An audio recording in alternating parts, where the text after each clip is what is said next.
नमस्कार. Mega kitchen रेसिपीजमध्ये तुमचं सर्वांचं खूप खूप स्वागत.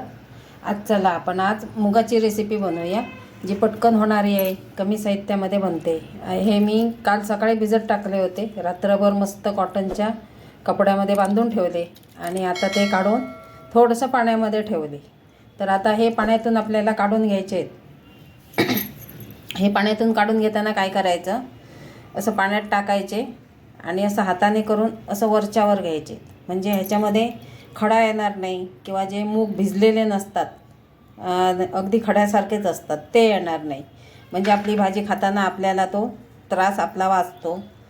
तर असे करून घ्यायचे आणि दाताखाली खडा आला किंवा कच्चा मूग आला तर ते बरोबर लागत नाही. त्यामुळे असं फक्त करून घ्यायचं आहे, म्हणजे जे कच्चे मूग आहेत आणि खडे आहेत ते सगळे खाली राहून जातात. तर हे मी असे सगळे काढून घेते. असे सगळे काढल्यामुळे आपल्याला जो नंतर त्रास होणार तो होत नाही आणि भाजीची चवही जात नाही. त्यामुळे असे काढायचे आहेत, पाण्यात वरच्यावर घेऊन जो खडा आहे तो बरोबर खाली जातो.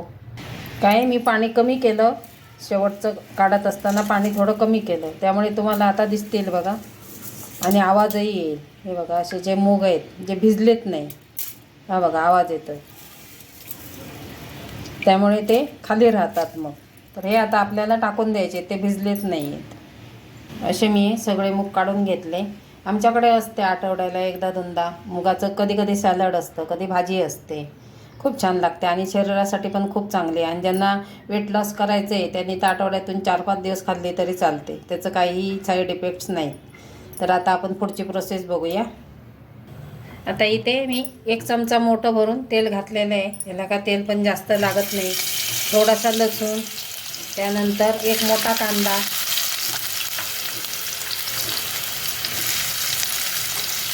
आणि हे मिक्स करून घ्यायचं. आणि मी आता ही भाजी बनवते त्यामुळे मी थोडंसं तो परतून घेते. सॅलड करायचं असेल तर फक्त एक वाफ काढायची मूग मीठ घालून आणि त्याच्यामध्ये कांदा, टोमॅटो, कोथिंबीर, खोबरं, चाट मसाला असं टाकून तुम्ही खाऊ शकता. ह्याच्यात 1 टोमॅटो टाकला आहे. आता ह्याच्यामध्ये मी बघा हे आपली मोहरी, जिरं काहीच टाकलेलं नाही. काही भाज्यांना ते न टाकताही भाज्या खूप छान लागतात. प्रत्येक भाजीत टाकलंच पाहिजे असं नाही, काही भाज्या ते न टाकताही मस्त चव देतात. तसं मी या मुगाच्या भाजीला कधी जिरं मोहरी टाकत नाही.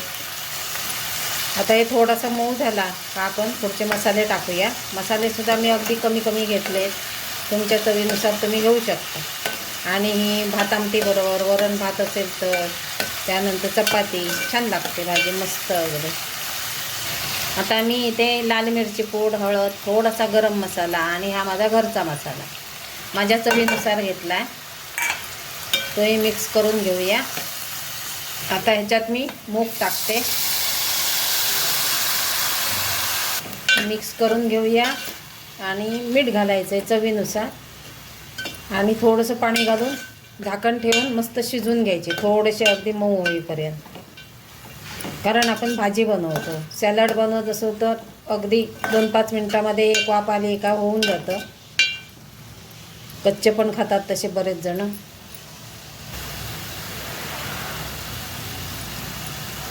थोडंसं पाणी घालते मी, आपल्याला कोरडीच करायची आहे.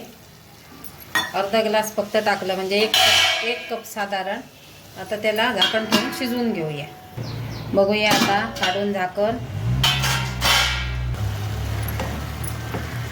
थोडंसं पाणी आहे ते मी आटून घेते आणि ह्या स्टेजला तुम्ही मीठ चव घेऊ शकता. मसाला कमी वाटला, काय वाटला, तुम्हाला जसं पाहिजे तसं तुम्ही ॲडजस्ट करून घेऊ शकता. आता अगदी 2 मिनटं त्याला शिजवायचे. आता आपण ह्याच्यामध्ये खोबरं टाकूया, ओलं खोबरं, त्याने खूप छान मस्त चव येते. अगदी ओल्या खोबऱ्याने छान चव येते. आणि ही भाजी जर तुम्हाला चपाती बरोबर किंवा आमटी भाताबरोबर घ्यायची नसेल, अशीच खायची आहे, बाऊलवर घेऊन असंच कंटाळा आला आहे जेवायचा, खायची आहे बघा, तर ह्याच्यामध्ये तुम्ही चाट मसाला टाकू शकता. खूप मस्त लागते, छान चव येते. आता हे खोबरं घातलं आहे ना, 2 मिनटं आपण झाकण ठेवून देऊ बारीक गॅसवर. आता ती शिजली, भाजी आपली तयार झाली. थोडीशी कोथिंबीर मिक्स करायची आणि आता गॅस बंद करून द्यायचा. भाजी झालेली आहे आपली.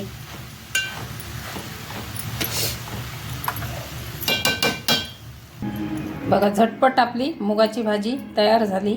नक्की ट्राय करा. आवडली तर लाईक शेअर करा. चॅनलवर नवीन असतील त्यांनी सबस्क्राईब करा.